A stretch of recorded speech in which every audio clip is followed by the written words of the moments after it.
ఆధ్వర్యంలో ఐటీడీఏ ముట్టడి కార్యక్రమాన్ని ఏర్పాటు చేసినటువంటి రాష్ట్ర బాధ్యులు తుడుందెబ్బ విద్యార్థి సంఘం రాష్ట్ర బాధ్యులు విడమబోచ్చు, అదే మన తుడుందెబ్బ జిల్లా అధ్యక్షులు గోడం నాగేశన్న, తర్వాత కొడప నాగేశన్న, ప్రధాన కార్యదర్శి విద్యార్థి తుడుందెబ్బ జిల్లా ప్రధాన కార్యదర్శి పురక బాపురావు, విద్యార్థి సంఘము అధ్యక్షులు దాదేరావు, ప్రధాన కార్యదర్శి అశోక్, సలహాదారులు మిశ్రం శేఖర్ దాదా, ఆదివాసీ మహిళా సంఘం జిల్లా ప్రధాన కార్యదర్శి పుష్పారాణి. ఈ రోజు మాది మెయిన్ ముఖ్యమైనటువంటి డిమాండ్, దాదాపుగా 2008 నుంచి మేము కొట్లాడుతున్నటువంటి డిమాండ్ ఏదంటే ఎస్టీ నుంచి లంబాడాలను తొలగించాలి. అక్రమంగా చేర్చారు, ఇప్పుడు వెంటనే తొలగిస్తేనే మా బతుకులు బాగుపడతాయి, ఆదివాసీ 9 తెగల బతుకులు బాగుపడతాయి అనేటువంటి విషయాన్ని మరి మేము ముందు పెట్టడం జరిగింది.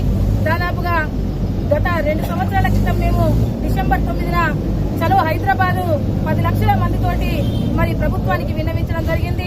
అదేవిధంగా మొన్నటికి మొన్న డిసెంబర్ 9 నాడు మరి పెద్ద ఎత్తున మరి గల్లీ నుంచి ఢిల్లీకి వెళ్లి అక్కడ కూడా మేము విన్నవించడం జరిగింది.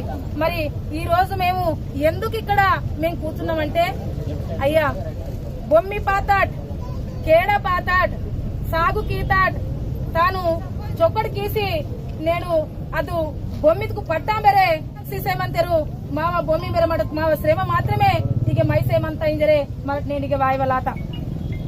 ప్రభుత్వానికి ఒకటే చెప్పేది మేము, అయ్యా 2000 మేము జంగల్ జమీన్ కొరకు కుమ్రం భీం పోరాటం చేశాడు. జల్ దక్కాలి, జమీన్ దక్కాలి, మాకు జంగల్ జమీన్ ఇవి 3 దక్కాలి. ఈ 3 కొరకు రక్తర్పణ చేసినటువంటి మా వాళ్ళు ఉన్నారు. అందుకనే వాటిని అనుగుణంగా తీసుకొని అప్పుడున్నటువంటి ప్రభుత్వాలు, అప్పుడున్నటువంటి బ్రిటిష్ ప్రభుత్వం కూడా నిజంగా ఆదివాసులు మూలవాసులు, ఆదివాసులు అడవి పైన హక్కు ఉంటుంది, ఆదివాసులు అడవి అంటే ఒక తల్లితో బిడ్డకు ఉన్నటువంటి ఒక సంబంధం ఉంటుంది, ఆదివాసులు అడవిలో ఉన్నటువంటి మూలికలు, ఆదివాసులు అడవిలో ఉన్నటువంటి పండ్లు ఫలాలు తిని వాళ్ళ దేవతలు కూడా, ఆదివాసుల యొక్క దేవతలు కూడా అడవులలోనే ఉంటాయి. కాబట్టి తప్పకుండా ఈ రోజు అడవి కాపాడబడాలన్నా గాని, ఈ రోజు అడవి జంతువులు రక్షణగా ఉండాలి అన్నా గాని ఆదివాసులతో సాధ్యం అవుతుంది. కానీ ఇంకా వేరే వాళ్ళ ఎవరితోటి సాధ్యం కాదనేటువంటి విషయాన్ని అప్పుడున్నటువంటి ప్రభుత్వాలు గుర్తించడం జరిగింది. అప్పుడున్నటువంటి బ్రిటిష్ ప్రభుత్వం, నిజాం ప్రభుత్వం కూడా గుర్తించడం జరిగింది. ఆ పోరాటాన్ని, కుమ్రం భీం పోరాటాన్ని గుర్తించి మరి 2000 కొట్లాడి 2006లో మరి అటవీ హక్కుల చట్టాన్ని తీసుకురావడం జరిగింది.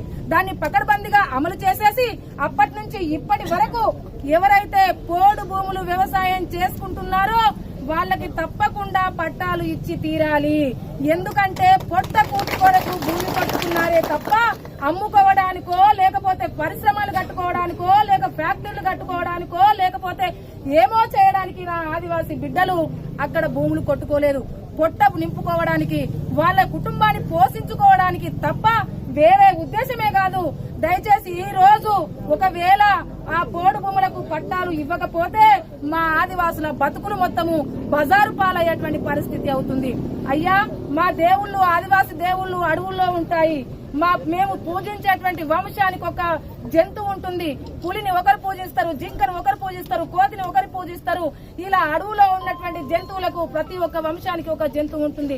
ఈ రోజు నాగోబా నాగదేవతను ఏ విధంగా అయితే పూజిస్తారో అదే విధంగా జంతువులు, అడవిలో ఉన్నటువంటి జంతువులను కూడా అదే విధంగా పూజిస్తాము. మేము కాదయ్యా అడవిని నాశనం చేసింది. మా పేరు చెప్పుకొని బడా బాబులు, పెట్టుబడిదారులు, ఫారెస్ట్ వాళ్ళు, పోలీసు వాళ్ళు అందరూ కూడా ఇటు ఏకంగా ప్రభుత్వంతో సహా అడవిని నాశనం చేశారు. ఇది తప్పకుండా ఇక్కడ ఉన్నటువంటి ప్రభుత్వాలు గుండె మీద చేసుకుని అర్థం చేసుకోవాల్సిన అవసరం ఉంది. ఎందుకంటే మా ఇంటికి తడక ఉండదు, మా ఇంటికి తాళం ఉండదు, మా ఇల్లు పైన మనేంది ఒక చెత్తర కప్పి ఉంటుందయ్యా. అలాంటి పరిస్థితుల్లో మా జీవన విధానం కొనసాగుతుంది. ఈ రోజు అడవిని కొట్టుకపోతున్నారు, మొర్రో అని మేము మొత్తుకుంటున్నాం. అయ్యా కాపాడవలసింది మేము ఫారెస్ట్ వాళ్ళు కాదు, ప్రభుత్వాలు కాదు, ఆదివాసులకు అప్పగించండి.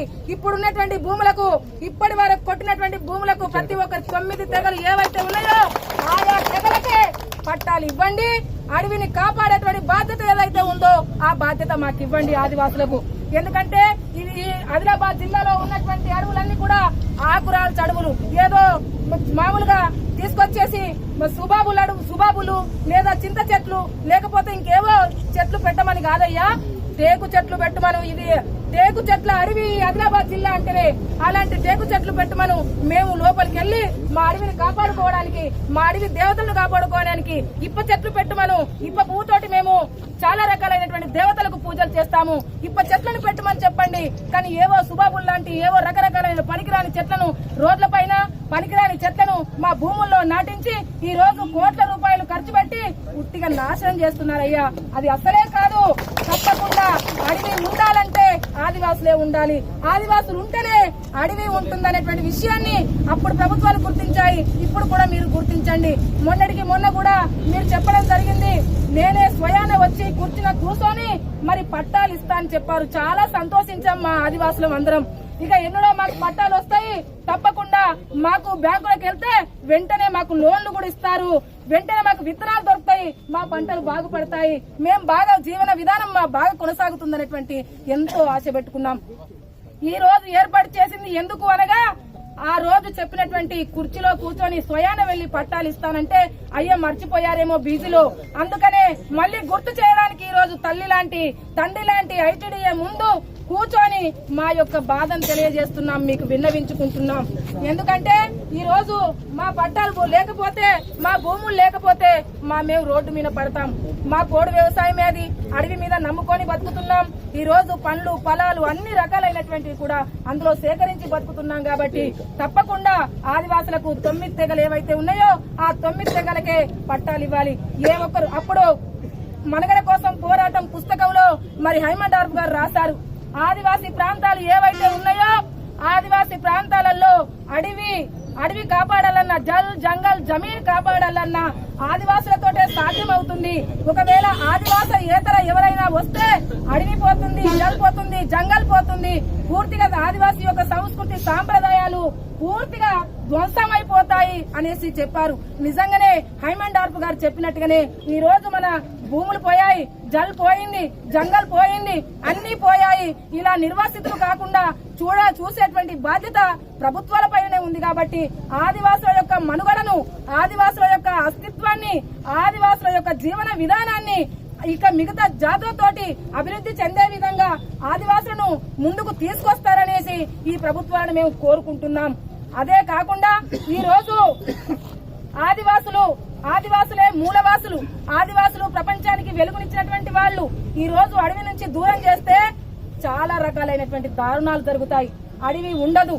అడవి ఉండకపోతే ఎక్కడ పర్యావరణం కాలుష్యం అయిపోతుంది. ఆ కాలుష్యం అయిపోతుందని చెప్పుకుంటున్నాం.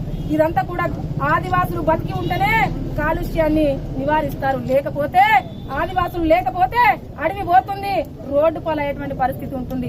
ఈ రోజు టైగర్ జోన్ అని, ఎలిఫెంట్ జోన్ అని, ఆ జోన్ అని, ఈ జోన్ అనేసి ఆదివాసులను రోడ్డు పైన వేస్తే మా దేవుళ్ళు ఎక్కడ పూజించుకోమంటారయ్యా? మేము మా దేవుళ్ళు ఉండేది అడవిలో, ఎక్కడికి పోయి పూజించుకుంటాము?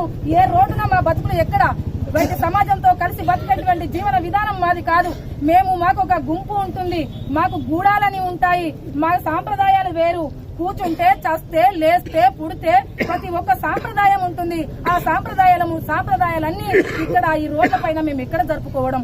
అందుకే దయచేసి మేము ప్రభుత్వాన్ని ఒకటే కోరేది, మాకు ఏవైతే మా వాళ్ళు కొట్టుకున్నటువంటి భూములు ఏవైతే ఉన్నాయో ఆ భూములకు పట్టాలు ఇవ్వండి. మొన్న కులం గోంది చేర్సాలలో ఉన్నటువంటి ఆదివాసులు ఈ రోజు కులం వాళ్ళు పాపం మా తెగలలో 9 తెగలలో కులం వాళ్ళు చాలా వెనుకబడినటువంటి వాళ్ళకి ఇప్పుడు తీసుకొచ్చి అక్కడ కులం గోంది అక్కడ ఉన్నటువంటి మన ఒక పాఠశాలలో, అది చెడిపోయినటువంటి ఒక పాఠశాలలో పెట్టారు. అది ఏంటయ్యా? మా పండుగలు అక్కడ ఎట్లా జరుపుకుంటాం? మేము ఎలా మా బతుకు జీవన విధానం ఎలా? వాళ్ళకు వెంటనే దయచేసి మేము ప్రభుత్వాన్ని కోరేది, వాళ్ళకు అదే అక్కడనే వాళ్ళు ఉన్న చోటనే 2 డబుల్ బెడ్రూమ్ ఇల్లు కట్టించి వాళ్లకు కూడా వెంటనే పట్టాలు ఇవ్వండి అయ్యా. మాకు హరితారం పేరు మీద మా భూములను కాజేయకండి. చెముటోడ్చి మరి కొరకగొట్టి చదును చేసి భూమిని సాగు చేసుకున్నామయ్యా. మేము ఆ సాగు చేసుకున్న భూమిలోనే మమ్మల్ని ఉండనివ్వండి. మాకు వేరే పెద్ద పెద్ద పథకాలు తీసుకొచ్చి పెట్టిన అవసరం లేదు.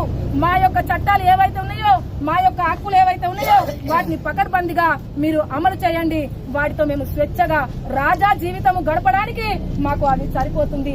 ఈ రోజు అవన్నీ కూడా అమలు చేయకుండా అవిని దుర్వినియోగం చేయడం వల్ల మా ప్రాంతాలన్నీ కూడా నాశనం అయిపోతున్నాయి. మా ప్రాంతాలన్నీ కూడా ఆదివాసీయేతర ప్రజలు వచ్చేసి మా ప్రాంతాలను కుల్లగొడుతున్నారు, మా భూములను కాజేసుకుంటున్నారు, మా భూముల పైన దౌర్జన్యం చేసి మా భూములను లాక్కుంటున్నారు.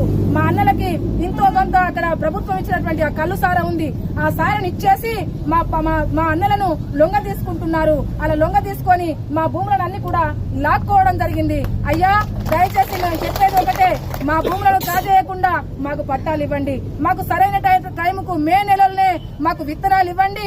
మే నెలలనే మాకు బ్యాంకులో రుణాలు ఇవ్వండి. అప్పుడైతే మే నెలలనే మాకు మా యొక్క అభివృద్ధి కోరుకున్న వాళ్ళు అయితే మే నెలలనే మందులు, విత్తనాలు, సబ్సిడీలో రుణాలు మాకు మే నెలల్లో ఇస్తే జూన్ నెలలో మేము విత్తనాలను వేసుకొని మా పంటలను మేము పండించుకొని హాయిగా అందరితో జీవన విధానాన్ని కొనసాగిస్తాము. కానీ ఈ రోజు మేము జూన్ లో వస్తే జూన్ లో అటు బ్యాంకు చుట్టే తిరుగుతూ ఉంటే మా పంటలు అటు నాశనం అయిపోతున్నాయి. మేము పంటలు పండించుకోవట్లేదు. ఇలాంటి దౌర్భాగ్య పరిస్థితి ఆదివాసులకు తేకండి. ఆదివాసులు చాలా వెనుకబడినటువంటి వాళ్ళు. 70 సంవత్సరాలు స్వతంత్రం వచ్చి 70 సంవత్సరాలు దాటినా గానీ ఇప్పటికీ ఆదివాసుల యొక్క పరిస్థితి చాలా దారుణమైనటువంటి పరిస్థితి ఉంది. అందుకనే ఆ దారుణమైనటువంటి పరిస్థితిలో ఇంకా నెట్టకండి, వాళ్ళని అభివృద్ధిలోకి తీసుకురండి. అడవిని కాపాడుతారు, అడవి మీద హక్కు ఇవ్వండి, మీరే కాపాడండి, అడవిలో ఉన్నటువంటి పొలాలు కూడా మీరే తినండి అనేసి వాళ్ళకు పూర్తి స్వేచ్ఛనివ్వండి. అప్పుడైతే అడవిలో జంతువులను కాపాడతారు, అడవిలో పండ్ల పొలాలు కాపాడతారు, చెట్లను కాపాడతారు. చాలా బాగా ఉంటుంది అడవి అనేటువంటి విషయాన్ని తప్పకుండా గుర్తించవలసిన అవసరం ఉందని ఈ సభాముఖంగా నేను తెలియజేస్తున్నాను. దాదాపుగా మొన్న నవంబర్ 18 నాడు పెద్ద ఎత్తున మహిళలు మొత్తం కూడా ఒక 15-20 వేల మంది మహిళలు ముట్టడించి టీఆర్టీ విషయంలో మేము పెద్ద ఎత్తున గోల చేయడం జరిగింది. అప్పుడు నిజంగా ఇక్కడ ఉన్నటువంటి గోపి సార్, మా కలెక్టర్ మేడం, తర్వాత పిఓ గారు వీళ్ళంతా కూడా నిజంగానే ఆదివాసులు ఇంత ఆవేదనతో ఈ రోజు రగిలిపోతున్నారు. ఆదివాసులు ఈ రోజు ఇంత ఆవేదనతోటి మహిళలు ఎవరు బయటకు వస్తారు? అసలు బయటకే రారు. బయటకు వస్తే బాధ, లోపలున్న బాధ. ఇప్పుడు రోజు రోజు ఎట్లా అత్యాచారాలు జరుగుతున్నాయి. అందుకని అయినా గానీ తెగించి జాతి కొరకు, జాతి ఉద్యమాల కొరకు, పిల్లల కొరకు నేను సైతము ఈ యొక్క నా జాతి కొరకు పోరాటం చేస్తాననేసి 20,000 మంది మహిళలు వచ్చేసి పెద్ద ఎత్తున ఇక్కడ ముట్టడి చేశాం. అప్పుడు టీఆర్టీ మరి చాలా అన్యాయం జరుగుతుంది. 338కి 70 మాత్రమే ఆదివాసులకు, మిగతా 9 తెగలకి, మిగతా అన్ని కూడా ఒకటే తెగకు వెళ్లిపోతున్నాయి అనేటువంటి విషయాన్ని మేము ఇక్కడ మొరబెట్టుకోవడం జరిగింది. అప్పుడు నిజంగానే తప్పకుండా అన్యాయం జరుగుతుంది. నిజంగానే మరి 1950 నుంచి ఒక్క తండా లేదండి, ఒక్క తండా కూడా లేదు. ఈ ఊట్నూరు డివిజన్ లో అయితే ఒక్క తండా కూడా లేదు. అది ఏ గెజిట్ లో అయినా ఉంది, ఎక్కడైనా ఉంది, ఒక తండా కూడా లేదనేసి.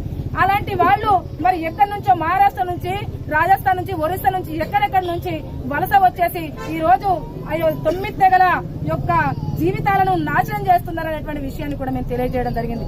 అప్పుడు మరి వీళ్ళు ముగ్గురు కూడా కలిసి క్షుణ్ణంగా పరిశీలన చేశారండి. ఎప్పుడు కూడా చేయలేదు ఇంత పరిశీలన, గాని క్షుణ్ణంగా పరిశీలన చేసి 100గా ఈ కొంచెమైనా న్యాయం జరిగిందంటే మా పోరాట ఫలితమే అనేసి నేను చెప్పదలుచుకున్నాను.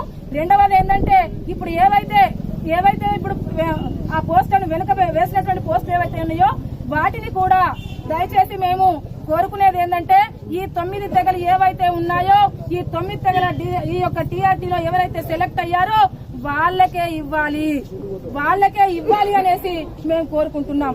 ఇప్పుడు ఏవైతే కొన్ని పోస్టులు ఇప్పుడు రిజెక్ట్ చేసినటువంటి పోస్టులు రిజెక్ట్ చేశారా? పెండింగ్ లో ఉన్నటువంటి పోస్టులు ఏవైతే ఉన్నాయో ఆ పెండింగ్ లో ఉన్న పోస్టులు కూడా తప్పకుండా 9 తెగల ఆదివాసులకే ఇవ్వాలి. ఎందుకంటే నిజమైనటువంటి ఆదివాసులు, నిజమైనటువంటి మూలవాసులు, నిజమైనటువంటి పోరాటం, నిజంగా జంగల్ జమీను కొరకు కొట్లాడి చట్టాలు తీసుకొచ్చినటువంటి కుమ్రం భీం పోరాటం ఉంది. ఇక్కడ ఏ తెగ కూడా అంత పోరాటం చేసి చట్టాలు తీసుకురాలేదు. మరి ఆ రోజు హైమన్ డార్ఫ్ లాంటి వాళ్ళు కూడా అప్పుడున్నటువంటి బ్రిటిష్ ప్రభుత్వం గజగజలాడి హైమన్ డార్ఫ్ లాంటి వాళ్ళని పంపించినటువంటి ఘనత ఈ 9 తెగల ఆదివాసులకు ఉంది. చట్టాలు తీసుకొచ్చారు. ఈ చట్టాలను వేరే కులాలు వాళ్ళు కాలు రాస్తుంటే ఇక్కడ ఊరుకునేది అసలే లేదు. కాబట్టి అందుకనే మేము కలెక్టర్ గారికి కూడా ధన్యవాదాలు తెలుపుతున్నాం, ఈ గోపి సార్ గారికి కూడా ధన్యవాదాలు తెలుపుతున్నాం, పీఓ గారికి కూడా ధన్యవాదాలు తెలుపుతున్నాం. ఇంతనైనా క్షుణ్ణంగా పరిశీలించి ఈసారైనా మాకు 100 దాకా మా పిల్లలకు, మా 9 తెగల ఆదివాసులకు పోస్టులు ఇచ్చారు. మిగతా ఏవైతే ఉన్నాయో అవి కూడా ఇస్తే మేము చాలా